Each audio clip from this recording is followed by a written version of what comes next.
Halo adik-adik, kembali kita bersekutu kepada Tuhan. Mari kita memuji nama Tuhan dan mendengarkan firman Tuhan hari ini. Bila nama Yesus ditinggikan dan diberitakan, pasti Dia menarik semua orang datang percaya kepadanya.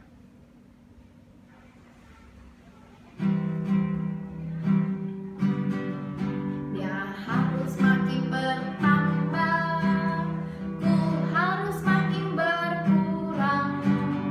Nama Yesus saja disembah, ku di tempat paling belakang. Bila Yesus ditinggikan dan salibnya diberitakan, pasti Dia menarik semua orang datang kepadanya sekarang. Dia harus makin bertambah, Dia harus makin bertambah, ku harus makin berkurang. Nama Yesus saja disembah, ku di tempat paling belakang. Bila Yesus ditinggikan dan salibnya diberitakan, pasti Dia menarik semua orang datang kepadanya sekarang. Oleh karena itu, kita mau terus menjadi saksi bagi Tuhan, memakai tangan kita, mulut kita, kaki kita untuk bekerja bagi Injil. Seperti Rasul Paulus ya adik-adik, tanganku kerja buat Tuhan.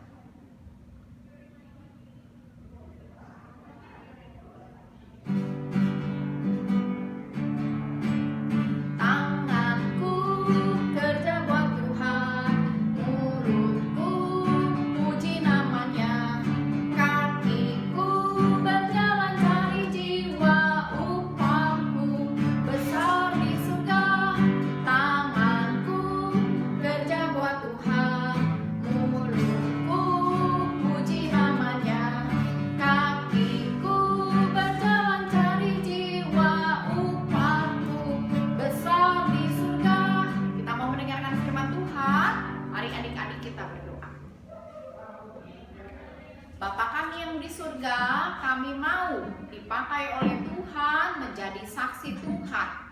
Kiranya Tuhan pimpin kami supaya kami boleh belajar firman Tuhan dengan sungguh-sungguh, sehingga kami dapat menyampaikan berita kasih Tuhan kepada orang-orang di sekitar kami, supaya orang-orang boleh datang dan percaya kepada Tuhan Yesus Kristus. Dalam nama Tuhan Yesus kami berdoa. Amin. Halo adik-adik, tiba saatnya kita akan mendengarkan firman Tuhan. Sebelumnya kita mau berdoa dulu. Mari kita berdoa. Tuhan Allah Bapa kami yang berada di dalam kerajaan surga, kami berterima kasih atas berkat Tuhan, atas penyertaan Tuhan kepada kami di tahun yang baru ini. Kami masih boleh beribadah kepada Tuhan, kami masih boleh datang kepada Tuhan untuk mendengarkan firman Tuhan. Tuhan, sekarang kami ingin mendengarkan sebagian dari firman-Mu. Kiranya Tuhan yang boleh berkati kami, buatlah kami mengerti akan firman-Mu yang akan diberitakan hari ini. Terima kasih Tuhan, hanya di dalam nama Tuhan Yesus kami telah berdoa. Amin. Nah, adik-adik ada yang ingat gak minggu kemarin Cici Memi cerita tentang apa ya? Ada yang ingat minggu kemarin Cici Memi cerita tentang apa?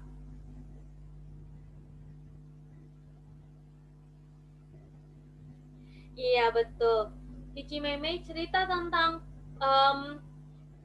kapal yang Paulus naiki menuju ke Roma ini terombang-ambing di laut dan akhirnya pecah karena melawan arus ombak gitu ya. Akhirnya pecah, dan untuk menyelamatkan diri mereka harus berenang hingga ke daratan ya, entah berenang dengan kekuatan sendiri ataupun berpegang pada pecahan-pecahan kapal. Nah, hal ini menunjukkan apa? Hal ini menunjukkan kedaulatan Tuhan ya, kedaulatan Tuhan, kuasa Tuhan yang bisa menyelamatkan seisi kapalnya, meskipun manusia pasti berpikir itu mustahil gitu ya. Kalau kayak sekarang kita dengar berita-berita, ada kapal tenggelam gitu ya, pasti ada aja orang yang meninggal gitu. Tapi apa yang terjadi? Meskipun dalam badai sekalipun, jika Tuhan berdaulat semuanya selamat, pasti semua selamat. Nah, kita mau lihat nih, mereka selamat tiba di daratan. Nama daratannya itu apa? Betul ya, Pulau Kita sekarang mau baca, buka di Kisah Rasul 28, buka di Kisah Rasul 28, ayat yang pertama sampai ayat yang ke-10. Kisah Rasul 28, ayat yang pertama sampai ayat yang ke-10.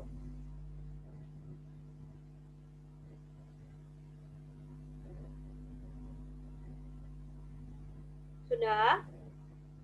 Kita baca ya. Setelah kami tiba dengan selamat di pantai, barulah kami tahu bahwa daratan itu adalah Pulau Malta. Ya. Nah, adik-adik tahu nggak Pulau Malta ini ada di mana? Nah, ini dia petanya. Pulau Malta ini ada di dekat negara Eropa gitu ya. Nah, lebih tepatnya dia ada di tengah-tengah ya, ada di tengah-tengah Italia Selatan, yaitu Pulau Sisilia ya, dan juga ada di tengah-tengah Afrika Utara gitu ya. Jadi Tunisia itu ada di Afrika Utara, Sisilia itu ada di Italia Selatan gitu. Jadi dia di tengah-tengah. Kalau kalian lihat yang ada tanda bintang, namanya Valletta. Nah, kalau sekarang ini Malta ini adalah sebuah negara dengan ibu kotanya namanya Valletta, itu kalau sekarang ya. Nah, tapi dulu kata yang tertulis di Alkitab ini namanya Pulau Malta ya. Jadi kurang lebih ada di daerah situ gitu ya. Nah, pulau ini merupakan pulau terjauh di Eropa. Bayangin ya, dia harusnya ke Roma, tapi dia malah turun sampai ke Afrika situ gitu ya. Nah, mereka ini bisa dibilang tiba di tempat yang tidak mereka kenal gitu ya, karena mereka juga terombang-ambing. Mereka nggak tahu di sana orangnya bakal seperti apa, mereka nggak tahu di sana akan seperti apa, mereka akan kenapa gitu ya. Tapi apa yang terjadi sih, kita mau lihat di ayat yang kedua. Kita mau lihat dulu di ayat yang kedua ya. Penduduk pulau itu sangat ramah terhadap kami. Mereka menyalakan api besar dan mengajak kami semua ke situ karena telah mulai hujan dan hawanya dingin ya. Ternyata penduduknya ramah gitu ya. Coba kalian bisa bayangin gak sih? Ya, bagaimana kalau kalian itu ada di posisinya Paulus? Jangan jauh-jauh kalian nyasar deh ya. Jangan jauh kalian terdampar di sebuah pulau, tapi bayangin aja kalau kalian tiba-tiba nyasar gitu kan ya. Nyasar di tempat yang kalian nggak tahu, pasti kalian akan takut. Kalian nggak tahu apa yang akan terjadi kepada kalian ke depannya. Kalian nggak bakalan tahu kayak orang-orang di sana baik gak ya? Orang-orang di sana itu gimana ya? Banyak begal kah? Banyak pencuri kah? Banyak pencopet kah? Ya gitu ya. Tapi apa yang terjadi sih kalau tadi kita lihat di ayat yang kedua? Penduduknya ramah ya, dibilang apa di situ, mereka menyalakan api untuk menghangatkan tubuh kami gitu ya. Jadi penduduk-penduduk di Pulau Malta itu menyalakan api untuk menghangatkan orang-orang yang terdampar gitu. Nah, karena secara gitu ya, mereka habis berenang di laut gitu kan, mana laut dingin, dan belum juga mereka terombang-ambing oleh ombak laut yang akhirnya memecahkan kapal mereka gitu kan. Nah, dan ketika mereka sampai di sana belum kelar gitu kan, ternyata di situ udah mulai hujan dan hawanya udah mulai dingin. Ya. Tahu dari mana sih Ci dingin? Ya, di Alkitab ditulis karena kalau kita baca di ayat yang ke-11 ya. 3 bulan kemudian kami berangkat dari situ naik kapal dari Alexandria yang selama musim dingin berlabuh di pulau itu. Ya. Jadi mereka kurang lebih berada 3 bulan gitu ya, mereka di sana di Pulau Malta itu selama 3 bulan, dan di situ dibilang mereka naik yang kapalnya cuma berlabuh pas musim dingin. Berarti kalau misalkan 3 bulan sebelum musim dingin berarti udah mulai sedikit dingin gitu ya. Nah,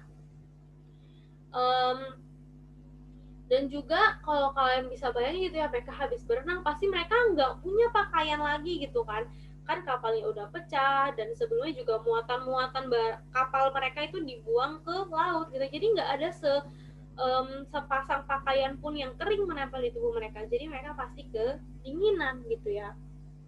Nah, dan juga gitu ya, kalau misalkan kalian pikir, kalian bayangin di pulau itu kan mereka nggak tahu apa itu di mana gitu ya. Dan mereka bisa aja gitu kan kalau misalkan di pulau itu adalah orang-orang yang primitif, orang-orang yang mungkin makan orang-orang yang kanibal gitu ya, tapi ternyata penduduknya ramah gitu ya, mereka menyalakan api untuk mereka yang kedinginan. Dan juga dibilang di sini mereka penduduknya ini memberikan tempat untuk berteduh gitu ya, karena udah mulai hujan. Jadi kalau misalkan kita baca di ayat yang kedua, mereka menyalakan api besar dan mengajak kami semua ke situ gitu ya. Mengajak kami semua ke situ. Ke situ mana? Yang pastinya tempat untuk berteduh karena udah mulai hujan. Nggak mungkin kan kalau misalkan di lapangan kosong gitu mereka diajak berteduh, kan apinya nggak bakal nyala, tetap aja gitu, sama aja bohong gitu ya. Nah, tapi mereka diberikan tempat untuk berteduh gitu ya, dan juga mereka menyambut Paulus dan orang-orang yang bersama dengan dia tanpa menghakimi latar belakang mereka. Nah, lalu kita mulai di ayat yang ketiga. Ketika Paulus memungut seberkas ranting-ranting dan meletakkannya di atas api, keluarlah seekor ular beludak karena panasnya api itu lalu menggigit tangannya.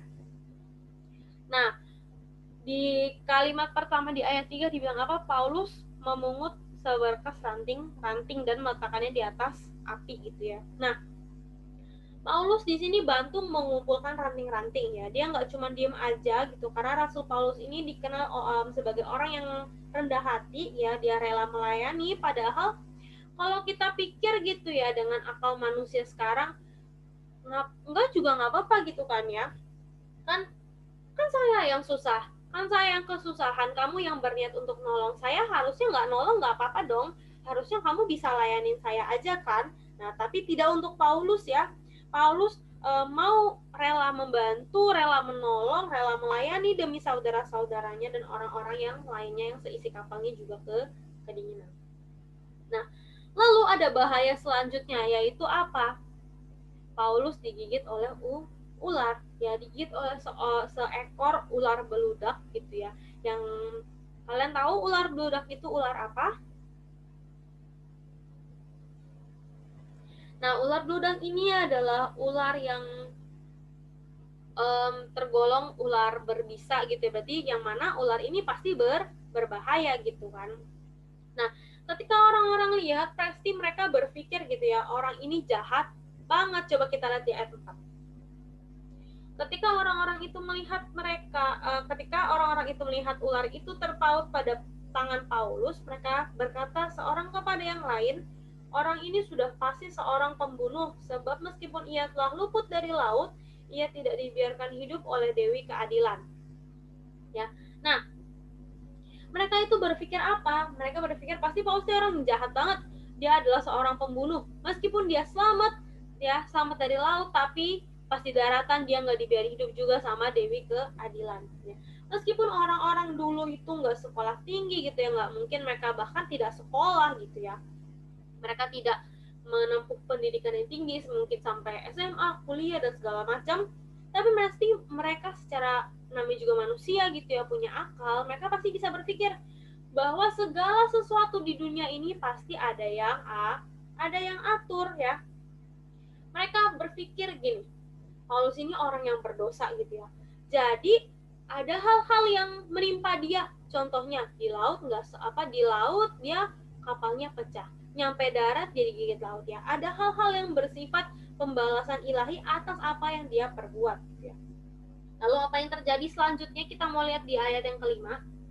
Tetapi Paulus mengibaskan ular itu ke dalam api dan ia sama sekali tidak menderita sesuatu. Ya, Paulus gibasin ularnya ke dalam api ya, Paulus pun nggak kenapa-napa. Keren banget ya. Nah, kita baca lagi di ayat 6. Namun mereka menyangka bahwa ia akan bengkak atau akan mati rebah seketika itu juga. Tetapi sesudah lama menanti-nanti mereka melihat bahwa tidak ada apa-apa yang terjadi padanya. Maka sebaliknya mereka berpendapat bahwa ia seorang dewa.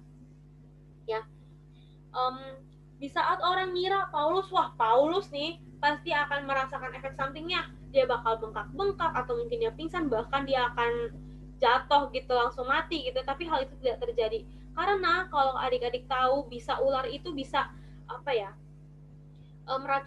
bisanya ular ini tuh bisa kayak membekukan darah manusia gitu, jadi darahnya nggak akan jalan gitu. Nah, tapi apa yang terjadi kepada Paulus? Paulus ini baik-baik saja. Nah, kita bisa lihat betapa penyertaan Tuhan di dalam hidup Paulus gitu ya, yang sangat amat luar biasa. Kalau kita pikir pakai akal manusia ini nggak mungkin gitu kan.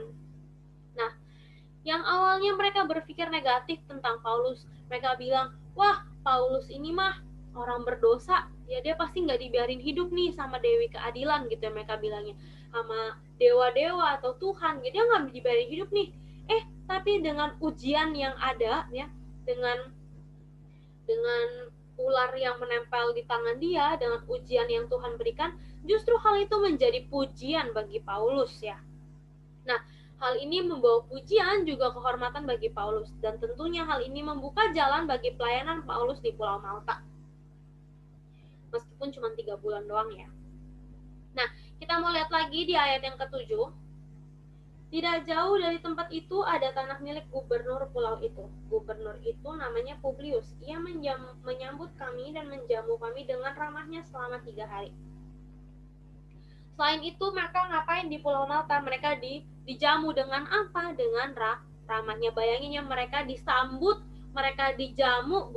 Dijamu tuh bukan dikasih makan, dikasih minum jamu ya adik-adik ya. Dijamu itu tapi seperti dilayani, seperti diberikan makan, diberikan tempat tinggal, seperti itu ya.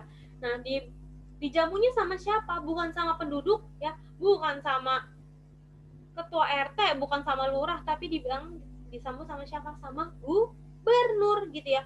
Sama gubernur berarti dia adalah orang yang memiliki jabatan tinggi di pulau itu gitu ya. Dia dijamu selama 3 hari. Kita bisa lihat betapa hebatnya mereka dijamu oleh orang yang bisa dibilang punya jabatan tinggi di pulau itu. Nah, selanjutnya kita mau baca di ayat 8. Ketika itu ayah Publius terbaring karena sakit demam dan disentri. Paulus masuk ke kamarnya, ia berdoa serta menumpangkan tangan ke atasnya dan menyembuhkan dia. Ya. Ayah Publius ini sakit apa? Sakit demam dan disentri. Demam kalian tahu lah ya, panas badannya, habis itu menggigil atau segala macam. Nah, kalau kalian tahu penyakit disentri itu apa? Tahu? Nah, penyakit disentri ini adalah sakit radang usus gitu ya, sakit tentang masalah pencernaan karena mungkin makanannya nggak sehat atau makanan minumannya nggak bersih seperti itu, atau nggak salah makan seperti itu. Nah, tapi penyakit ini nggak cuma sakit perut gitu doang, yang nggak cuma radang usus biasa doang, tapi disertai diare yang berdarah. Jadi dia pasti sering banget buang air, dan buang airnya itu pasti berdarah. Wah, itu sangat amat menderita gitu ya. Kita diare biasa aja tuh kayak udah aduh capek banget, bolak-balik ke toilet lagi gitu kan. Baru keluar, ya kan, baru duduk sebentar, sakit perut lagi, harus buru-buru ke toilet lagi. Bagaimana ini dia diare disertai dengan darah gitu ya. Nah, penyakit ini itu cukup mematikan gitu ya jika terjadi bersamaan. Nah, tapi Paulus melakukan apa? Paulus menyembuhkan, dibilang di sini Paulus mendoakan serta menumpangkan tangan ke atasnya, lalu ayah Publius sembuh gitu ya. Nah, penyembuhan ayah Publius ini menjadi sebuah mukjizat yang membukakan jalan bagi pemberitaan Injil di Pulau Malta. Ya, Paulus menyembuhkan ayah Publius bukan sebagai dokter dengan obat-obatannya, bukan sebagai tabib dengan ilmu yang dia tahu, bukan dengan mungkin obat-obatan tradisional yang ada gitu ya, tapi sebagai apa? Sebagai rasul, sebagai murid Tuhan dengan mukjizat yang daripada Tuhan. Ya, dia ngapain? Dibilang dia berdoa dan dia tumpang tangan sehingga ayah Publius itu sembuh. Ya, selain itu kita juga membaca di ayat yang ke-9. Sesudah peristiwa itu datanglah juga orang-orang sakit lain dari pulau itu dan mereka pun disembuhkan juga. Ya, nah ada orang-orang lain gitu yang melihat bahwa Paulus ini adalah orang yang disertai Tuhan, yang akhirnya orang-orang datang kepada dia minta disembuhkan.